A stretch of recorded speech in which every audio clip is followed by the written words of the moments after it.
আসসালামু আলাইকুম, hello everyone, welcome back to my channel. সুপ্রিয় দর্শক, সবাইকে স্বাগতম জানিয়ে আজকের পর্বে খুবই মজাদার এবং ইউনিক একটা রেসিপি নিয়ে চলে আসলাম। রেসিপিটি হলো কবুতরের মাংস।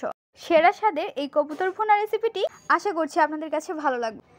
ভিডিওটি যদি ভালো লাগে অবশ্যই সাবস্ক্রাইব করে আমাদের পাশে থাকবেন। চলুন রেসিপিটি দেখে নেওয়া যাক। বিসমিল্লাহির রহমানির রহিম। এখানে আমরা 4টি কবুতর নিয়ে নিয়েছি। কবুতরগুলো ভালোভাবে পরিষ্কার করে নিতে হবে। কবুতরটি পরিষ্কার করে নিয়ে নেওয়ার পর আমরা চুলার মধ্যে একটু ছেঁকা দিয়ে নিচ্ছি। হালকা করে ছেঁকা দিয়ে নিয়ে নেওয়ার পর কবুতরটি আমরা কেটে নিয়েছি। ভালোভাবে কেটে ধুয়ে নিয়েছি। চুলায় বসিয়ে দিচ্ছি একটি কড়াই, এর মধ্যে দিয়ে দিচ্ছি সয়াবিন তেল।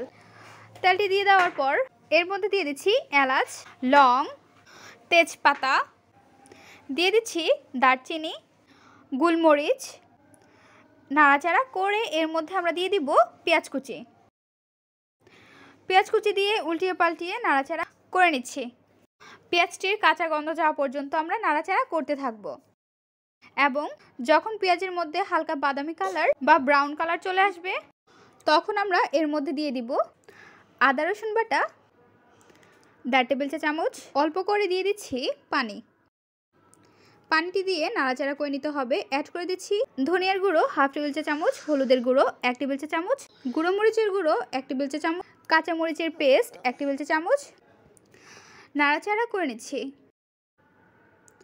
মশলাটি ভালোভাবে কষিয়ে নিতে হবে। এর মধ্যে আমরা অ্যাড করে দিচ্ছি স্বাদ অনুযায়ী লবণ।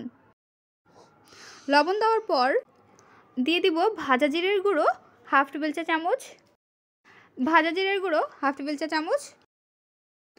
মশলাটি উল্টিয়ে পাল্টিয়ে নাড়াচাড়া করে নিতে হবে। মশলাটি যখন চারপাশে তেল উঠে আসবে অর্থাৎ ভালোভাবে কষানো হয়ে যাবে তখন আমরা এর মধ্যে দিয়ে দিব কবুতরের মাংস।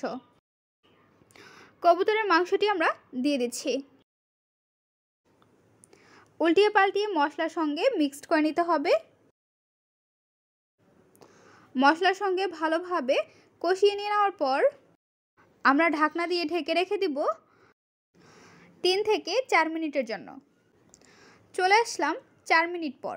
ঢাকনাটি আমরা উঠিয়ে নিচ্ছি।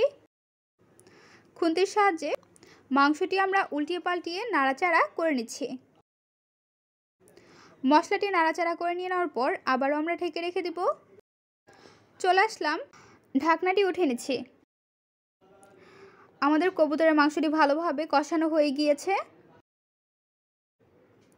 চারপাশে তেল উঠেছে। এখন আমরা এর মধ্যে দিয়ে দিব পানি। পানি দিয়ে নাড়াচাড়া করে ঢাকনা দিয়ে ঢেকে রেখে দিব 6 থেকে 7 মিনিটের জন্য। চলে আসলাম 6 মিনিট পর। ঢাকনাটি আমরা উঠিয়ে এনেছি। কবুতরের মাংসটি আমরা নাড়াচাড়া করে নিচ্ছি।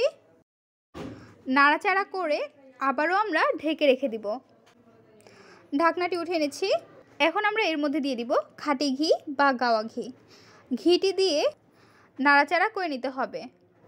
মাংসটি আমাদের প্রায় তৈরি করা হয়ে গিয়েছে। 2 মিনিট পর চুলাটি অফ করে আমরা পরিবেশন করে নেব। তৈরি হয়ে গেল রাজকীয় স্বাদে কবুতর ভুনা রেসিপি। কবুতরের স্বাদ এক কথায় অতুলনীয়। যারা এখনও এই রেসিপিটি ট্রাই করেননি তারা একবার হলেও ট্রাই করে দেখবেন। কবুতর ভুনা রেসিপিটি আপনাদের কাছে কেমন লেগেছে তা অবশ্যই জানিয়ে দেবেন আপনাদের মূল্যবান মতামতটি। ভিডিওটি যদি ভালো লাগে তাহলে একটি লাইক করে দিবেন এবং সাবস্ক্রাইব করে আমাদের পাশে থাকবেন আরও মজার মজার রেসিপি দেখার জন্য। সবাইকে আমন্ত্রণ জানাচ্ছি। আজকের পর্বে এখানে বিদায় নিচ্ছি গাইস। আসসালামু আলাইকুম। ভালো থাকবেন সবাই। আল্লাহ হাফেজ।